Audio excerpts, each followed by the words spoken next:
Dans cette vidéo, on va analyser une dynamique que beaucoup d'hommes vivent sans vraiment la comprendre.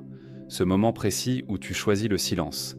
Et ce que ce silence fait réellement n'a rien à voir avec ce que la plupart des gens imaginent. Parce que ton silence ne crée pas seulement de la distance, il détruit quelque chose de plus subtil, les illusions qu'elle avait construites sur toi. Pas des illusions conscientes, mais des images, des certitudes, des attentes implicites. Et quand tu retires sur ta présence verbale et émotionnelle, ces constructions commencent à se fissurer. Le stoïcisme nous rappelle une chose simple. Ce n'est pas ce que tu fais de plus qui change la dynamique, c'est ce que tu arrêtes de nourrir. Si ce type de contenu te parle, abonne-toi au canal, laisse un like à la vidéo et active les notifications pour ne rien manquer. Numéro 1. Le moment où ton silence casse la version simplifiée qu'elle avait de toi.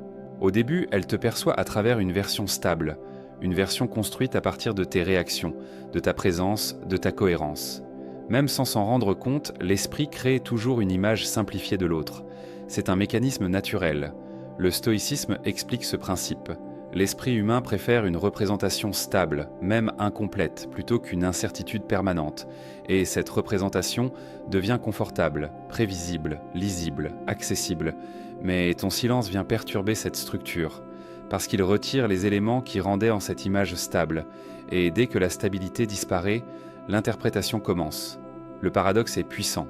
Tu ne fais pas plus. Mais en retirant ta réponse habituelle, tu retires aussi la certitude qu'elle avait sur toi. Et quand la certitude disparaît, les illusions commencent à se briser. Le stoïcisme ici est très clair. Ce qui n'est plus confirmé par l'expérience directe commence à être questionné par l'esprit. Elle commence à se demander « Pourquoi il est comme ça maintenant ? Est-ce que je me trompais sur lui ? Est-ce que j'avais une mauvaise lecture depuis le début ?» Et ces questions ouvrent une faille. Parce que l'image qu'elle avait de toi n'est plus totalement fiable. Le paradoxe final est simple. Tu n'as pas cherché à la faire douter. Mais ton silence a supprimé les confirmations qui maintenaient ces illusions intactes. Et quand les confirmations disparaissent, les illusions ne tiennent plus très longtemps. Numéro 2. Le moment où elle commence à combler le vide avec ses propres interprétations. Quand les confirmations disparaissent, quelque chose de plus profond se met en place. L'esprit n'accepte pas le vide, il le remplit. Et ce qu'il utilise pour le remplir n'étant jamais neutre. Le stoïcisme explique une vérité simple. Lorsqu'une information manque, l'esprit humain ne s'arrête pas, il invente des hypothèses pour restaurer une sensation de cohérence. Et ici, ton silence crée exactement ce type d'espace. Un espace sans réponse claire, sans direction, sans validation. Donc, elle commence à interpréter. Pas une seule fois, mais en continu. Chaque absence de réaction devient un signal potentiel. Chaque silence devient une signification possible. Chaque détail devient une piste. Le paradoxe est puissant. Tu ne dis rien, mais ton absence devient un langage que son esprit essaie de traduire. Et plus elle traduit, plus les versions se multiplient. Le stoïcisme ici est très clair. Ce qui n'est pas expliqué de l'extérieur est toujours expliqué de l'intérieur. Et ces explications internes ne sont jamais parfaitement objectives. Elles sont influencées par l'émotion, le doute et la mémoire. Elle peut penser que tu es distant, puis penser que tu réfléchis, puis penser que tu t'éloignes volontairement, puis penser que tu changes.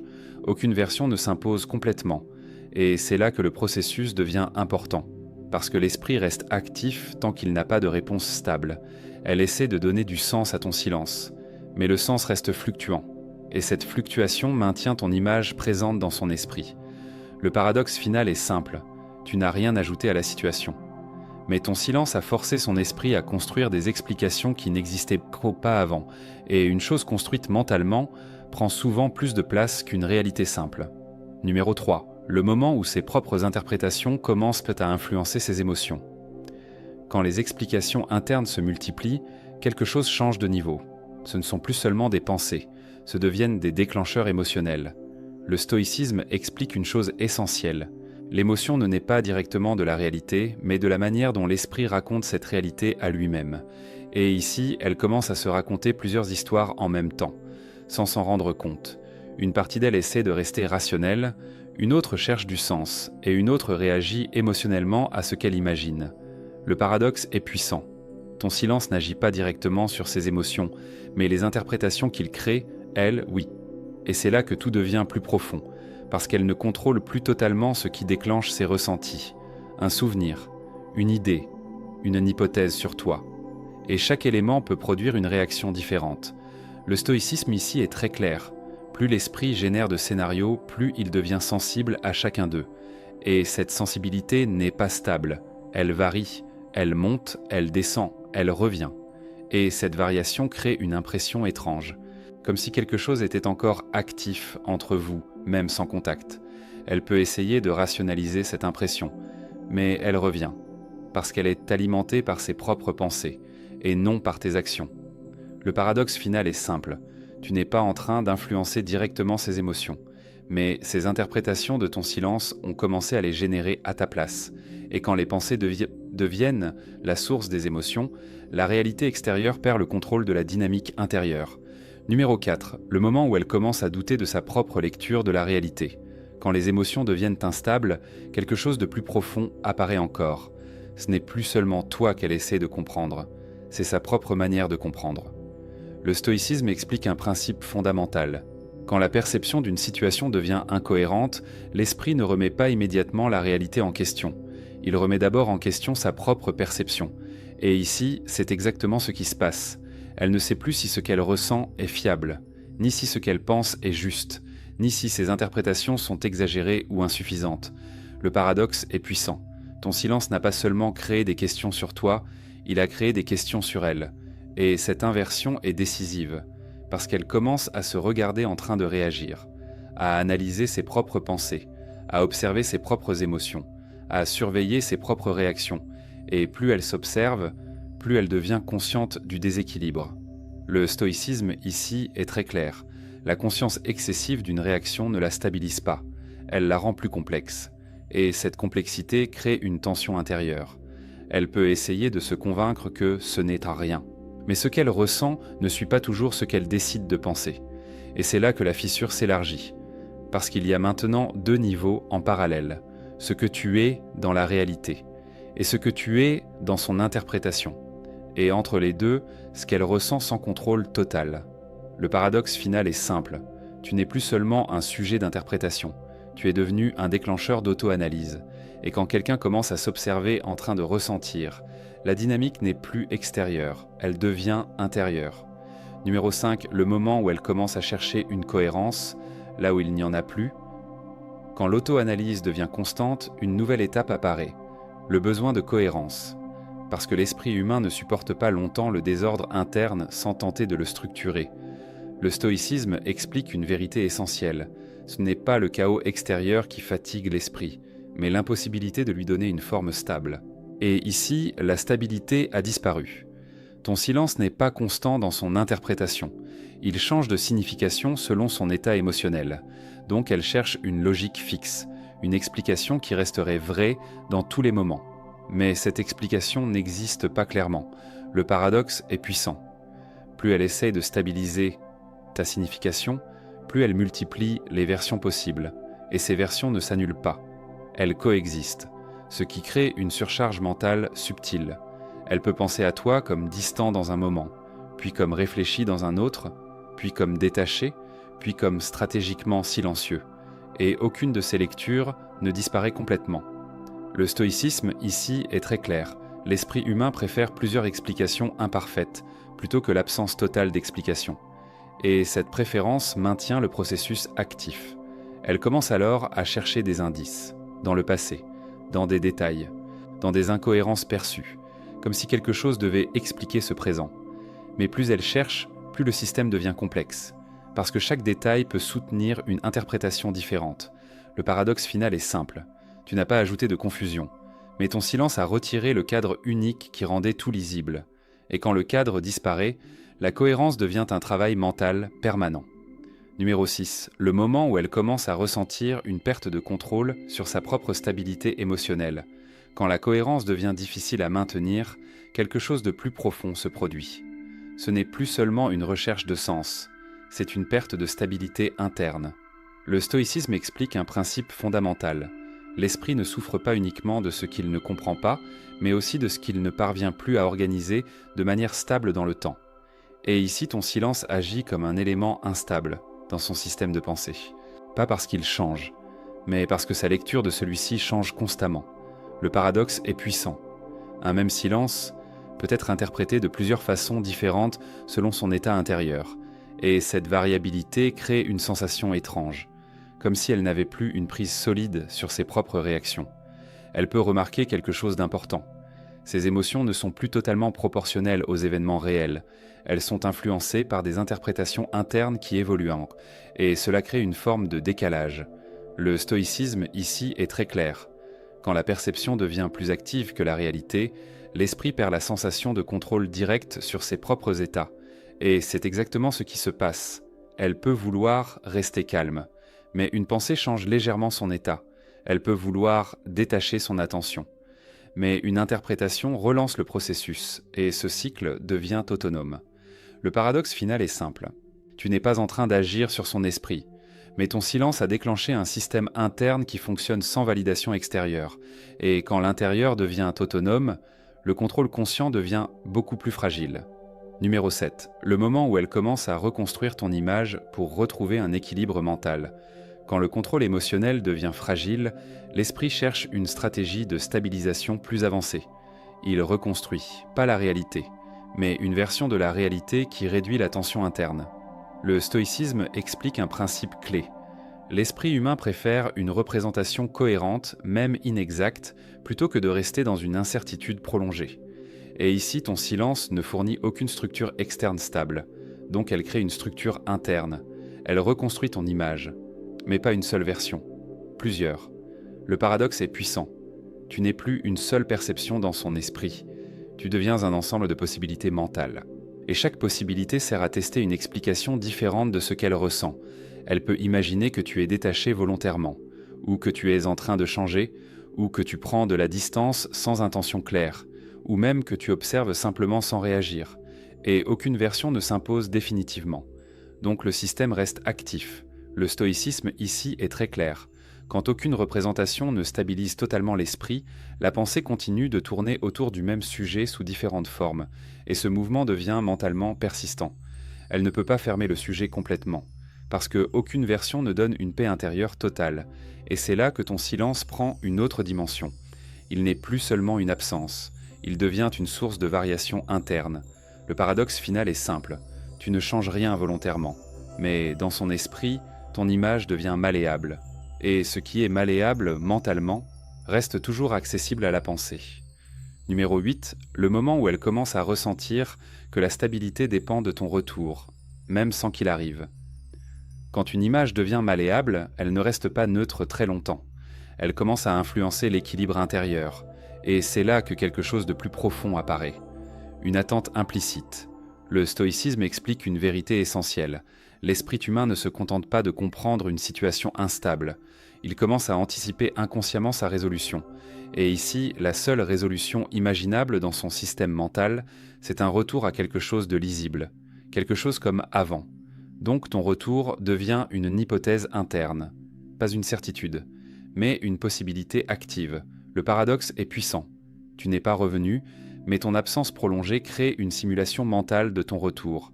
Et cette simulation n'est pas neutre. Elle génère de l'attention, elle génère de la projection, elle génère de l'attente. Le stoïcisme ici est très clair. Ce que l'esprit imagine comme solution à une tension devient progressivement une référence émotionnelle. Et cette référence commence à influencer ses réactions présentes. Elle peut observer des situations et inconsciemment les comparer à ce qu'elle imagine de toi. Elle peut ressentir des moments de vide, puis imaginer une version où tu serais là. Et cette comparaison crée un contraste.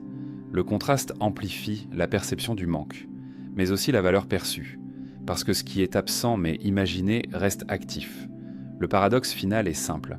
Tu n'es pas en train de créer une présence réelle, mais une présence anticipée existe déjà dans son esprit. Et une présence anticipée agit parfois plus fort qu'une présence réelle. Numéro 9. Le moment où elle commence à ressentir une tension entre ce qu'elle imagine et ce qu'elle vit. Quand une présence anticipée devient active, quelque chose de plus complexe se met en place. Un conflit interne, entre deux réalités, celle qu'elle vit et celle qu'elle imagine. Le stoïcisme explique un principe fondamental. L'esprit humain ne traite pas seulement le réel, il compare en permanence le réel à des constructions mentales qu'il génère lui-même. Et ici, ces constructions sont devenues fortes. Ton image imaginée commence à influencer sa perception du présent.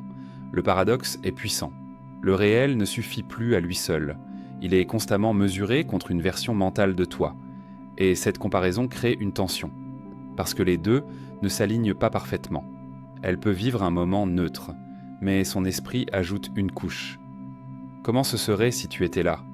Pourquoi ce n'est plus comme avant? Qu'est-ce qui a changé exactement? Et ces ajouts modifient l'expérience réelle. Le stoïcisme ici est très clair. Ce n'est pas la réalité qui détermine l'état émotionnel final, mais la différence entre la réalité et ce que l'esprit s'attendait à vivre. Et cette différence devient de plus en plus visible. Elle commence à sentir une forme de tension diffuse, pas toujours consciente, mais persistante, un décalage entre ce qui est et ce qui pourrait être, et ce décalage devient émotionnel. Le paradoxe final est simple, tu n'es pas en train de vivre dans sa réalité, mais la réalité qu'elle vit est constamment filtrée par ce que ton absence lui fait imaginer, et quand l'imagination influence le réel, la stabilité devient difficile à maintenir. Numéro 10, le moment où elle commence à douter de sa propre capacité à tourner la page. Quand le décalage entre réel et imaginaire devient constant, quelque chose se fragilise. Ce n'est plus seulement une tension. C'est une hésitation interne sur la direction à prendre. Le stoïcisme explique une vérité essentielle. Lorsqu'un esprit est tiraillé entre plusieurs représentations d'une même situation, il ne se libère pas, il s'alourdit. Et ici, le poids vient de l'incapacité à fixer une conclusion. Ton absence ne produit plus seulement du manque, elle produit une boucle. Elle revient, elle repart, elle se réactive, et cette répétition crée une usure mentale. Le paradoxe est puissant. Plus elle essaie de s'éloigner mentalement, plus ton image revient sous une forme différente, et cette variabilité empêche la fermeture. Elle peut se dire qu'elle devrait passer à autre chose, mais une partie de son esprit continue à traiter ce qui n'est pas résolu. Le stoïcisme ici est très clair. Ce qui n'a pas de clôture émotionnelle reste actif dans la mémoire interne, indépendamment de la volonté consciente, et cette activité crée une forme de résistance intérieure. Elle ne se libère pas complètement, elle n'est pas totalement attachée non plus, elle est entre deux états, et cet entre-deux est inconfortable, parce qu'il ne permet ni rupture nette, ni continuité stable. Le paradoxe final est simple, tu n'es pas en train de la retenir. Mais ton absence n'a pas permis une fermeture émotionnelle claire, et quand rien ne se ferme vraiment, l'esprit reste suspendu entre deux directions. Numéro 11, le moment où elle commence à associer ton absence à une forme de perte intérieure qu'elle ne veut pas nommer. Quand l'esprit reste suspendu entre deux directions, il finit par chercher une signification plus profonde, pas sur la situation, mais sur ce qu'elle lui fait ressentir. Le stoïcisme explique une vérité essentielle. L'être humain ne supporte pas longtemps une tension émotionnelle non nommée, il tente donc de la transformer en concept compréhensible. Et ici, ton absence dépasse la simple idée de distance. Elle devient une sensation difficile à définir. Quelque chose entre le manque, l'incompréhension et la réévaluation. Et cette ambiguïté devient centrale. Le paradoxe est puissant. Ce n'est plus ton comportement qui occupe l'esprit, c'est l'effet global que ton absence laisse en arrière-plan. Et cet effet commence à être interprété comme une perte, pas forcément de toi, mais d'un état émotionnel qu'elle ne retrouve plus. Le stoïcisme ici est très clair. L'esprit humain confond souvent la perte d'un état stable avec la perte de la personne associée à cet état. Et cette confusion change la perception. Elle ne regarde plus seulement ce que tu fais ou ne fais pas. Elle regarde ce qu'elle ne ressent plus de la même manière. Et cette différence crée une prise de conscience lente, pas brutale, mais persistante. Elle peut essayer de rationaliser. Ce n'est rien. C'est normal. Ça va passer. Mais ce qu'elle ressent ne suit pas toujours cette logique. Et plus elle tente de minimiser, plus la sensation revient dans des moments inattendus. Le paradoxe final est simple. Tu n'es pas en train de créer une perte directe, mais ton absence a retiré une stabilité émotionnelle implicite. Et quand une stabilité disparaît sans explication claire, l'esprit la transforme en manque. Numéro 12, conclusion. Le moment où tu comprends que le vrai impact n'est pas dans le manque, mais dans la transformation silencieuse de sa perception. Quand une tension émotionnelle devient persistante, quelque chose de plus profond finit toujours par émerger. Une prise de conscience globale, pas sur toi uniquement, mais sur la dynamique elle-même. Le stoïcisme ramène toujours à cette idée. Ce que l'on croit perdre à l'extérieur est souvent une transformation interne de la manière dont on percevait déjà les choses. Et ici, ton absence n'est pas simplement un vide, c'est un un révélateur de ce que la stabilité représentait dans la relation, un révélateur de ce que la présence apportait sans être toujours remarquée, et surtout, un révélateur de ce que l'esprit reconstruit quand cette stabilité disparaît. Le paradoxe final est simple, tu ne contrôles plus la situation, mais la situation continue d'évoluer dans son esprit sans toi, et cette évolution ne dépend pas de tes actions, elle dépend de ses interprétations, de ses émotions et de ses reconstructions internes. Le stoïcisme ici est très clair. La véritable liberté ne vient pas de comprendre comment l'autre réagit, mais de ne plus dépendre de ce que cette réaction signifie pour toi. Et à ce niveau, ton absence n'est plus un événement. Elle devient une structure mentale, une structure qui transforme la perception, le souvenir et l'émotion, sans bruit, sans mouvement, mais avec un impact durable.